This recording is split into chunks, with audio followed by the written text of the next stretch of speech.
Livebox est une ONG internationale qui travaille dans le monde entier pour rendre la chirurgie et l'anesthésie plus sûres. Dans cette vidéo, nous allons en apprendre plus sur le programme pour l'oxymètre de pouls. L'oxymètre de pouls est le moniteur le plus important dans le domaine des soins anesthésiques. C'est aussi un outil essentiel pour l'évaluation ponctuelle et continue de la saturation en oxygène. Cet outil fournit une alerte précoce en cas de problème respiratoire et circulatoire grâce à la détection de niveaux d'hypoxie invisibles à l'œil nu. Comprendre les caractéristiques de conception de l'oxymètre Livebox permettra à son usager d'en tirer le maximum. Ce guide est conçu pour vous aider à utiliser votre appareil de manière sûre et efficace. Maintenant que nous savons à quoi sert l'oxymètre, prenons le temps de regarder ce qui est inclus dans le carton. L'oxymètre est emballé soigneusement pour un transport en toute sécurité. Ouvrez la boîte et sortez toutes les pièces. Vous aurez un oxymètre dans une housse de protection jaune, une batterie rechargeable, un chargeur et 3 types de prises différents, 2 capteurs, un pour adultes et un pédiatrique, une pince d'attache, un outil éducatif en plusieurs langues, un manuel d'utilisation et un guide de démarrage rapide, une lettre de bienvenue et une copie de la liste de vérification pour la sécurité chirurgicale de l'OMS. S'il vous manque certaines pièces ou qu'elles sont endommagées, contactez immédiatement Livebox à oxymeters@livebox.org. Maintenant que nous savons ce qui est inclus avec votre appareil, il est temps d'apprendre à l'assembler. Comme vous vous en rappellerez, l'oxymètre Livebox fonctionne avec une batterie rechargeable.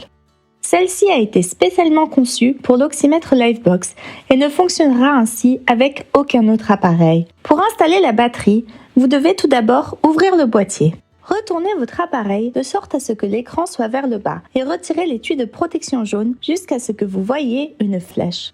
Posez l'oxymètre face vers le bas sur une surface plate et placez vos pouces sur la flèche. Appuyez fermement et faites glisser le boîtier vers l'avant. Faites attention à ne pas appuyer sur l'écran en faisant ceci. En exerçant trop de pression, vous risquez de le craquer. Prenez la batterie et insérez-la dans le boîtier. Faites attention à ce que la batterie soit dans le bon sens. Remettez le couvercle du boîtier en le faisant glisser à sa place. Vous entendrez un clic. L'oxymètre Livebox utilise une batterie au lithium-ion, comme celle de votre téléphone portable. Il existe certaines précautions que vous pouvez prendre pour faire en sorte que celle-ci dure le plus longtemps possible. La batterie arrive chargée à moitié. N'hésitez pas à utiliser votre appareil tout de suite. Ensuite, rechargez votre batterie sans interruption, jusqu'à ce qu'elle soit chargée au maximum. Cela devrait prendre 4 heures environ. Après cela, il vaut mieux pour le bien de votre batterie de ne pas la laisser s'épuiser complètement et de ne pas la surcharger non plus. Tout comme pour votre téléphone portable. Lorsque la batterie est pleine, elle devrait durer entre 12 et 16 heures. Il est important de noter que votre appareil peut afficher des valeurs inexactes lorsque la batterie est très faible. Pour charger votre oxymètre et sa batterie, insérez la petite extrémité du chargeur AC/DC dans le bas de l'oxymètre et connectez la prise à une source d'électricité. Le chargeur Livebox vient avec 3 types de prises différents. Selon votre région, vous aurez peut-être besoin de retirer l'adaptateur et de le remplacer avec un autre dont la prise est adaptée. L'oxymètre peut supporter certaines fluctuations de tension de charge, mais trop de surcharge peuvent endommager votre appareil. Si votre source d'énergie est très instable, utilisez si possible un régulateur de tension et ne chargez pas votre oxymètre en même temps que vous l'utilisez. De cette façon, vous pouvez empêcher votre oxymètre de surchauffer. La batterie rechargeable est le moyen le plus efficace de faire fonctionner votre oxymètre. Cependant, si vous avez une urgence, n'oubliez pas qu'il existe d'autres méthodes que vous pouvez utiliser. 3 piles alcalines AA standard. Retirez la batterie rechargeable et insérez-les dans le boîtier. Faites seulement en sorte que les points plus et moins soient dans le bon sens. Vous pouvez aussi utiliser des piles rechargeables AA de la même manière. Vous pouvez également utiliser votre oxymètre en le branchant directement à la source d'électricité. Si vous allez utiliser cette méthode long terme, retirez la batterie rechargeable pour éviter que votre appareil ne surchauffe. Si votre batterie rechargeable ne fonctionne plus, vous pouvez contacter la personne ou l'organisation qui vous a fourni l'oxymètre Livebox directement. Vous pouvez ensuite accrocher votre pince d'attache en plastique. Connectez la petite extrémité au bout de la pince au petit embout en plastique qui est déjà attaché au haut de votre oxymètre. Celle-ci est utile pour sécuriser l'oxymètre de sorte à ce qu'il ne tombe pas, par exemple lors du transport. À présent, parlons des capteurs. Lorsque votre oxymètre est allumé, vous verrez une petite lumière rouge sur le côté, la LED, et le photodétecteur de l'autre côté. Le capteur lit la lumière transmise à travers les tissus et envoie cette information à votre oxymètre. L'oxymètre Livebox vient avec 2 capteurs. Un capteur à clip pour adultes, qui peut aussi être utilisé sur le gros doigt de pied de patients plus petits, et un capteur à clip pédiatrique. Des capteurs néonataux et des capteurs pour oreilles sont également disponibles à travers Livebox. Entre patients, il est essentiel de nettoyer le capteur et le câble avec de l'alcool médical. De petites doses de gel hydroalcoolique à 70% d'alcool peuvent aussi fonctionner, mais celles-ci doivent être utilisées avec modération. Il est également important de garder la LED et le photodétecteur propres. Rappelez-vous aussi de vous laver les mains selon le protocole requis entre chaque patient. L'oxymètre devrait être régulièrement essuyé en utilisant un détergent commun et un désinfectant non corrosif, comme ceux normalement utilisés dans les hôpitaux. Soyez conscient que beaucoup de solutions détergentes peuvent être diluées avant leur utilisation. L'écran et le boîtier de l'oxymètre peuvent être nettoyés avec un chiffon non pelucheux ou une éponge humide qui a été trempée dans du détergent. Lorsque vous nettoyez l'oxymètre, faites attention à ne pas renverser de liquide sur votre appareil et ne laissez surtout pas de liquide rentrer dans le boîtier. Lorsque vous essuyez le panneau latéral, faites très attention à tenir tout liquide à l'écart du câble et de l'orifice. Pour connecter votre capteur à l'oxymètre, connectez la place du capteur en haut de votre appareil, ici. Notez que le capteur ne s'insère que dans un sens. Les broches sont arrangées vers le bas. Il est important de vérifier l'angle des broches et l'angle du raccord à l'oxymètre avant d'essayer de les connecter entre eux.